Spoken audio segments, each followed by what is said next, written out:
আসসালামু আলাইকুম। নিপা আহমেদ ব্লগে সবাইকে স্বাগত জানাচ্ছি নতুন আরও একটি রেসিপি দেখার জন্য। আর আজকে আমি আপনাদের সাথে শেয়ার করব খুবই মজাদার, লোভনীয়, খুব সহজভাবে এগ স্যান্ডউইচ রেসিপি। যদিও বা এটা তৈরি করতে একদমই সহজ, কিন্তু এটা খেতে হুবহু রেস্টুরেন্টের মতোই। আর স্যান্ডউইচ খেতে আমরা ছোট বড় সবাই কম বেশি পছন্দ করে থাকি। তো বাইরে তৈরি খাবারের থেকে বাসায় তৈরি যে কোনো খাবার অনেক বেশি স্বাস্থ্যসম্মত হয়ে থাকে। তো আমার এই রেসিপিটি ফলো করে আপনারাও বাসায় তৈরি করে নিতে পারেন একদম সহজভাবে অসাধারণ মজার এগ স্যান্ডউইচ রেসিপি। তো চলুন কথা না বাড়িয়ে চলে যাই মূল রেসিপিতে। তো এখানে আমি এগ স্যান্ডউইচ তৈরি করার জন্য আমি 2টা মিডিয়াম সাইজের শসা নিয়েছি আর 3টা নিয়েছি আমি গাজর। তো যেহেতু আমি মিডিয়াম সাইজের নিয়েছি তাই 2টা নিয়েছি। তো আপনারা চাইলে এখানে বড় সাইজের একটাও নিতে পারেন। তো আমি খুব ভালোভাবে ধুয়ে পরিষ্কার করে নিয়েছি। এরপরেই তো দেখেই নিয়েছেন আমি গ্রেটারের সাহায্যে গ্রেট করে নিয়েছি। আপনারা চাইলে ছুরি দিয়েও একদম চিকন করে কুচি করে নিতে পারেন, তবে আমি সাজেস্ট করব গ্রেটারের সাহায্যেই গ্রেট করে নিতে। এতে করে সবগুলো একদম একই সাইজের হয়ে থাকে আর একটু পাতলাও হয়ে থাকে। আর ছুরি দিয়ে কেটে নিলে এতে করে দেখা যায় অনেক সময় ছোট বড় থাকতে পারে, তাই আপনারা গ্রেটারের সাহায্যেই গ্রেট করে নেওয়ার চেষ্টা করবেন। আর এই তো আমি একইভাবে গাজরও গ্রেট করে নিয়েছি। তো আমি গাজর আর শসার এক্সট্রা পানিটা চেপে ফেলে দিব। এতে করে স্যান্ডউইচটা তৈরি করার পরে আর নরম হয়ে যাবে না। তো আপনারাও তৈরি করার সময় অবশ্যই এই জিনিসটা ফলো করবেন। অবশ্যই আপনারা গাজর আর শসার থেকে এক্সট্রা পানিটা চেপে বের করে ফেলবেন। এতে করে অনেক বেশি ভালো লাগবে খেতেও। আর এই তো আমি এক্সট্রা পানিটা ফেলে দিয়েছি আর অফ ক্যামেরাতে আমি 2টা ডিম সিদ্ধ করে নিয়েছি। যেহেতু এটা এগ স্যান্ডউইচ, তো অবশ্যই ডিমের প্রয়োজন হবে। তো আমি অফ ক্যামেরাতেই ডিমটা সিদ্ধ করে নিয়েছি, সেটা আর আপনাদের সাথে শেয়ার করলাম না। আর এই তো আমি ডিম থেকে কুসুমটা আলাদা করে নিচ্ছি। তো ডিমের যে সাদা অংশটা আমি সেটাই একটা ছুরির সাহায্যে একটু ছোট ছোট করে কেটে নিব। তো আপনারাও চাইলে এটা কাঁটা চামচের সাহায্যেও করে নিতে পারেন। তো আমার কাছে মনে হয় এভাবে ছুরি দিয়ে কেটে নিলেই খুব তাড়াতাড়ি খুব ভালোভাবে একদম ছোট ছোট করে কেটে নেওয়া যায়। আর এই তো আমি খুব ভালোভাবে ছুরির সাহায্যে কেটে নিলাম। আর আমার চ্যানেলে অলরেডি চিকেন স্যান্ডউইচ রেসিপি দেওয়া আছে, আপনারা চাইলে দেখে নিতে পারেন। আর এই তো দেখে নিয়েছেন আমি খুব ভালোভাবে ডিমের সাদা অংশটা কেটে নিয়েছি। আর ডিমের হলুদ অংশটা আমি কাঁটা চামচের সাহায্যে একটু মিশিয়ে নিচ্ছি। তো যেহেতু ডিমের হলুদ অংশটা একদম নরম হয়ে থাকে, এটা একটু চাপ দিলেই ভেঙে যায়, তাই এটার ছুরির সাহায্যে ভেঙে নেওয়ার কোনো প্রয়োজন নাই বা কেটে নেওয়ার।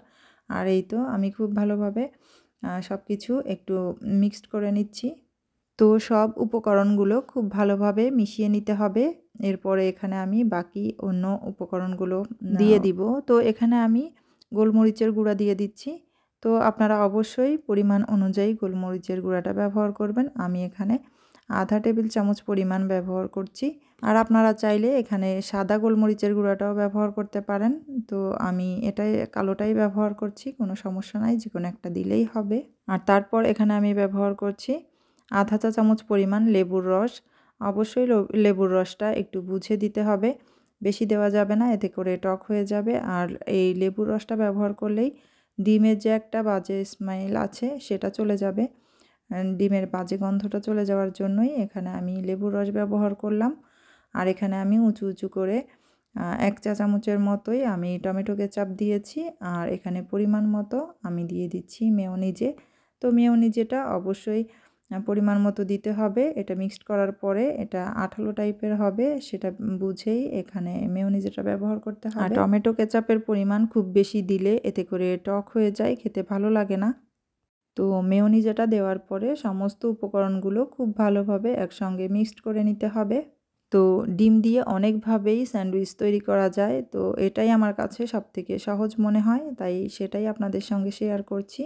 তো বরাবরের মতো একটা রিকোয়েস্ট করে নিচ্ছি, প্লিজ একটা লাইক দিয়ে আমার ভিডিওটি কন্টিনিউ করবেন। লাইক, কমেন্ট, শেয়ার করতে তো একদমই ভুলবেন না।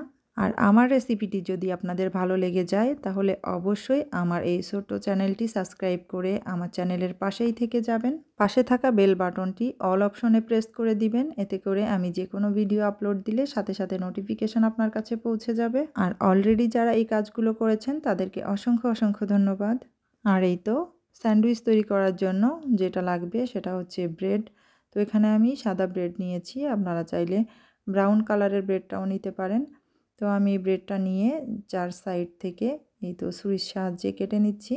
আর এখানে স্যান্ডউইচের পাউরুটি আলাদাভাবেও কিনতে পাওয়া যায়, তো আপনাদের দেখানো বা বোঝানোর সুবিধার্থে আমি নর্মাল পাউরুটিগুলোই কেটে নিয়েছি।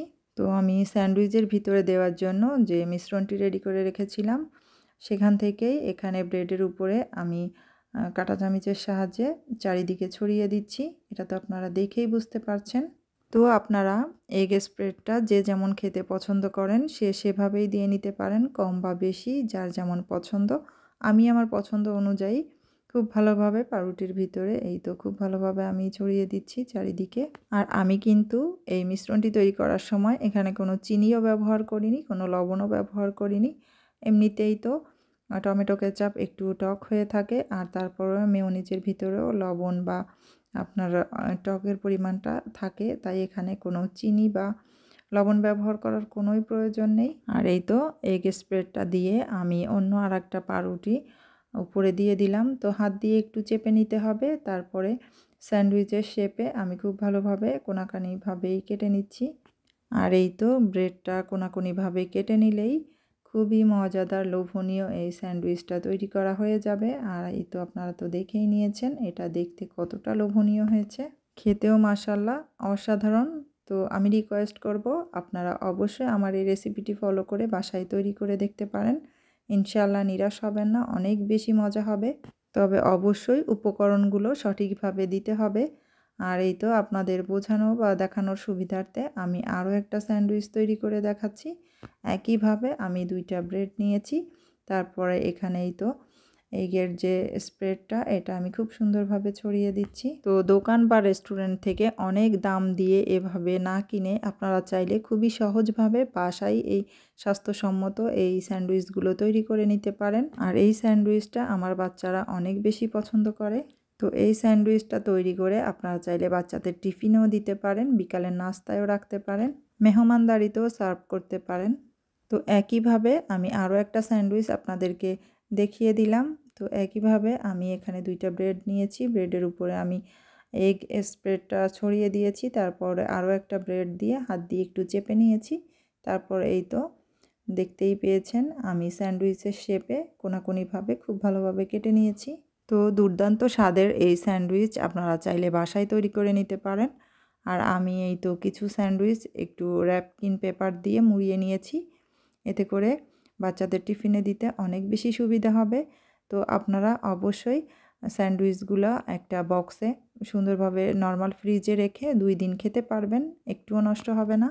আর অবশ্যই এয়ারটাইট কন্টেইনারে করে রাখতে হবে, যে কোনো ঢাকনাযুক্ত বক্সে রেখে দিতে হবে, এতে করে অনেক বেশি ভালো থাকবে, নরম থাকবে, শক্ত হয়ে যাবে না। চাইলে র্যাপকিন পেপার দিয়েও মুড়িয়ে রাখতে পারেন। আর আমার এখানে কিন্তু 2টা ডিম, 2টা শসা, 3টা গাজর দিয়ে অনেকগুলো স্যান্ডউইচ হয়েছিল। তো সব কিছু মিলিয়ে আমার আজকের এই রেসিপিটি আপনাদের কাছে কেমন লেগেছে অবশ্যই কমেন্টস করতে ভুলবেন না।